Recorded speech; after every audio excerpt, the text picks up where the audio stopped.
ஓம் சாய்ராம். என் அன்பு செல்லமே, என் அழகான தங்கமே, ஒவ்வொரு பொழுதும் என்னிடம் வந்து நின்று ஒரு வார்த்தையை சொல்வார். சில நேரத்தில் நான் அறிவாளி போலவே யோசிக்கிறேன். ஆனால் சில நேரத்தில் அப்படியே மாறாக தவறான விஷயங்களை முடிவெடுத்து விடுகிறேன். சில நேரத்தில் நான் ஆசையோடு ஒரு காரியத்தை செய்வதற்காக அதிகமான முயற்சிகளை எடுக்கிறேன். அதுவே சில சமயம் என்னுடைய வாழ்க்கையில் நான் எடுக்கும் முடிவுகளையே எனக்கு பிடிக்காமல் போய்விடுகிறது. என்ன செய்வது ஏது செய்வது என்றே புரியவே இல்லையே சாயி, என் வாழ்வில் நல்ல வழியை காட்டுங்கள் என்கின்றாய். அம்மா, சில நேரத்தில் நல்ல முடிவுகளையே எடுக்கிறாய், சில நேரத்தில் தவறான முடிவுகளை எடுக்கின்றாய். இது அனைத்தும் எனக்கு புரியும் ஒரு விஷயம்தான். உன்னுடைய வாழ்க்கையில் நீ எப்பொழுது நீயாக இருக்கிறாயோ அப்பொழுது உனக்கு நலங்கள் கிடைக்கும். ஒரு விஷயத்தை செய்வதற்கு முன்பு அதை பற்றி அதிகமான யோசனைகள், அதற்கு பிறகு அந்த விஷயத்தை பற்றி யோசிப்பது இல்லை. இதுதான் நீ செய்ய மிகப்பெரிய ஒரு தவறாக இருக்கிறது. முதலில் என்னென்ன விஷயங்களை செய்ய வேண்டும், என்னென்ன விஷயங்களை செய்யக்கூடாது என்பதை முதலில் முடிவெடுத்துவிட்டு அதற்கு பிறகு உங்களுடைய காரியத்தை செய்ய துவங்குங்கள். ஆனால் எல்லா நேரமும் ஏதாவது ஒரு தவறுகளை செய்துவிட்டு என்னை காப்பாற்று, என்னுடைய வாழ்க்கையில் இதை நடத்து அதை நடத்து என்று வந்து நிற்கிறாய். முதலில் ஒரு காரியத்தை நீ செய்ய போகிறாய் என்றால் முதலில் நீ உன்னுடைய வாழ்க்கையில் சில நேரத்தில் அறிவாக யோசிக்கும் பொழுது தன்னுடைய பிள்ளை நல்லபடியாக தெரிந்துவிட்டது, இனிமேல் தன்னுடைய பிள்ளைகள் எல்லா விஷயத்திலேயும் நல்லபடியாக யோசிப்பார்கள் என்று நானாக ஒரு முடிவெடுத்து விடுகிறேன். அதுவே சில நிமிடத்தில் நீங்கள் முடிவெடுக்க முடியாமல் தவிக்கும் பொழுதோ இல்லை தவறான முடிவுகளை எடுத்துவிட்டு திணறும் பொழுதோ இன்னும் என்னுடைய பிள்ளைக்கு இந்த வாழ்க்கை என்றால் என்னவென்றே புரியவில்லை என்பதுதான் எனக்கு தோன்றும். தங்கமான பிள்ளையே, உன்னுடைய வாழ்வில் நீ எப்பொழுதும் அறிவாளியாகவே இருக்க வேண்டும். எல்லா நிமிஷத்திலேயும் கொஞ்சம் யோசித்து யோசித்து முடிவெடுக்க வேண்டும். உனக்கு ஒரு விஷயத்தை சொல்கிறேன். மாணவர்கள் மத்தியில் உரையாடி கொண்டு இருக்கும் பொழுது ஒரு மிகப்பெரிய ஒருவர் உரையாடி கொண்டு இருந்தார்.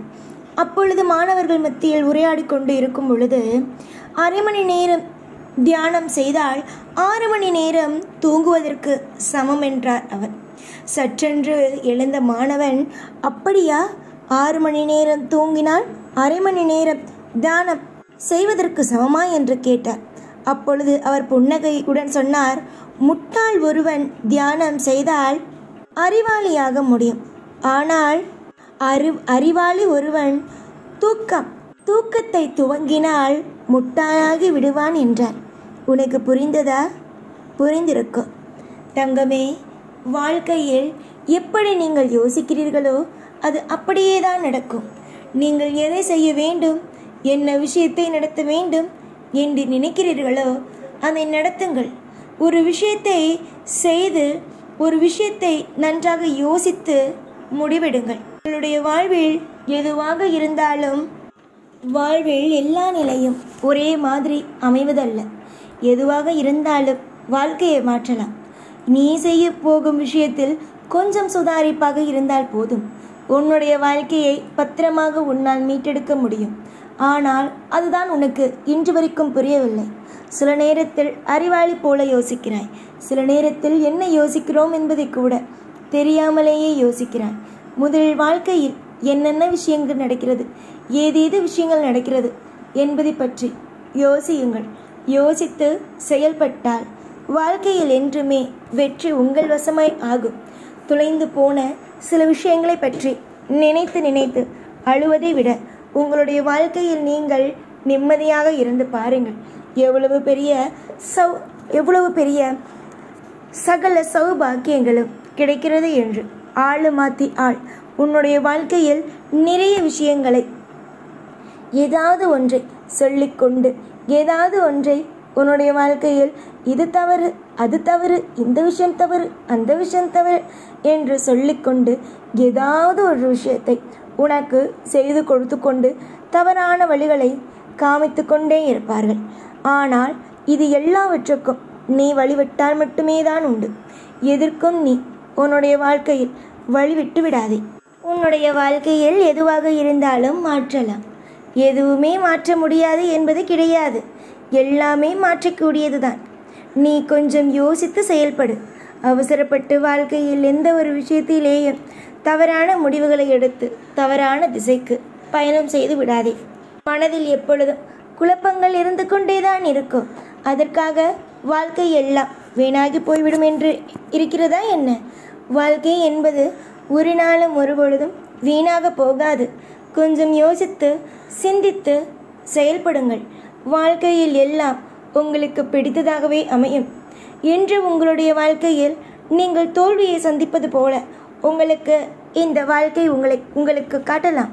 ஆனால் கூடிய விரைவிலேயே உங்களுடைய வாழ்க்கையில் நீங்கள் எவ்வளவு பெரிய வெற்றியை பார்க்க போகிறீர்கள் என்பதையும் இதே வாழ்க்கை உங்களுக்கு காமிக்கும்.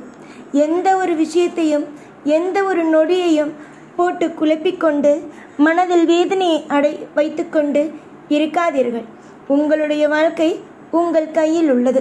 உங்களுக்கு என்னென்ன தர வேண்டுமோ அனைத்தையும் நானே தருவேன். உங்களுக்கு பிடித்தமான அனைத்து விதமான சுவாரஸ்யமான வாழ்க்கையாக இருக்கலாம், மற்ற விஷயங்களாக இருக்கலாம். எதுவாக இருந்தாலும் என்னிடமிருந்து நீ தாராளமாக பெற்றுக்கொண்டு சந்தோஷமாக நீ வாழ்க்கையை துவங்க ஆரம்பி.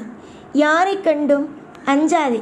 நீ அஞ்சதான் உன்னுடைய வாழ்வில் பலவிதமான கேள்விக்குறிகள் வரும். ஆனால் நான் மட்டும் உனக்கு ஒரு விஷயத்தை சொல்கிறேன்.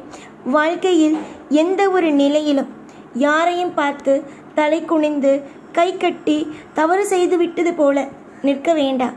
ஏனென்றால் நீ எப்பொழுதும் எந்த நாளும் தவறு என்ற ஒன்றை செய்ய மாட்டாய். உன்னுடைய குடும்பத்தில் இருப்பவர்கள் வேண்டுமானால் நீ இது தவறு செய்வாய், அந்த தவறு செய்வாய் என்று நம்பலாம். ஆனால் உன்னை படைத்த இந்த சாயாகிய நான் உன்னை முழுமையாக நம்புவேன். நீ எந்த காரியத்திலேயும் எப்பொழுதும் எந்த ஒரு தவறையும் செய்ய போவது கிடையாது. இனிமேல் உன்னுடைய வாழ்க்கையில் தவறு என்ற ஒன்றும் நடக்கப் போவதும் கிடையாது. எதுவாக இருந்தாலும் நிதானமாக யோசித்து செய்யும் பிள்ளைக்கு எப்படி தவறான எண்ணமோ தவறாக செய்யவோ மனம் வரும். இதற்கு முன்பு நீ செய்த தவறுகள் அனைத்தும் நீ செய்தது அல்ல, எல்லாம் உன்னுடைய குழப்பங்கள் மட்டுமே. உன்னுடைய குழப்பங்கள் அனைத்தும் நிச்சயமாக முடிந்து உன்னுடைய வாழ்வில் இன்பங்கள் என்ற ஒன்று துவங்கும். யாரை பார்த்தும் பயமோ, யாரை பார்த்தும் கலக்கமோ மனவேதனையோ வேண்டாம். எப்பொழுதும் நீயாக இருந்தாலே போதும். நீ எப்பொழுதும் சர்வ சந்தோஷமாக இருப்பது உறுதி. இன்னும் கொஞ்ச நாளில் உன்னுடைய வாழ்க்கை உயர்வதை நீயே பார்ப்பாய். நீயே பார்த்து என்னிடம் வந்து என்னுடைய வாழ்க்கை உயர்ந்து விட்டது சாயி என்று வந்து நிற்பாய். அப்பொழுது நான் யார் என்பதை புரிந்து கொண்டு என்னிடம் வந்து சந்தோஷப்படுவாய். அதை பார்ப்பதற்குத்தான் காத்திருக்கிறேனே தவிர உன்னுடைய வாழ்க்கையில் உன்னை கஷ்டப்படுத்துவதற்கு நான் காத்தில்லை. புரிந்ததா? நிறைய நல்ல விஷயங்கள் உன் வாழ்வில் நடக்கட்டும். எதுவாக இருந்தாலும் உன்னுடைய வாழ்க்கையில் நான் உன்னை சமாளித்து மேலே கொண்டு வருவேன். ஒரு இடத்தில் கூட உன்னுடைய வாழ்க்கையில் நான் தவறான ஒரு விஷயத்தை செய்ய அனுமதி கொடுக்கவே மாட்டேன். நீ என்றும் நீயாக இரு. நான் உனக்கு செய்யும் கடமைகளை செய்து கொண்டே இருக்கிறேன். எப்பொழுதும் உன் கூடவே இருந்து உன்னை வாழ வைத்து அழகு பார்ப்பேன். இந்த சாய்நான். ஓம் சாய்ராம்.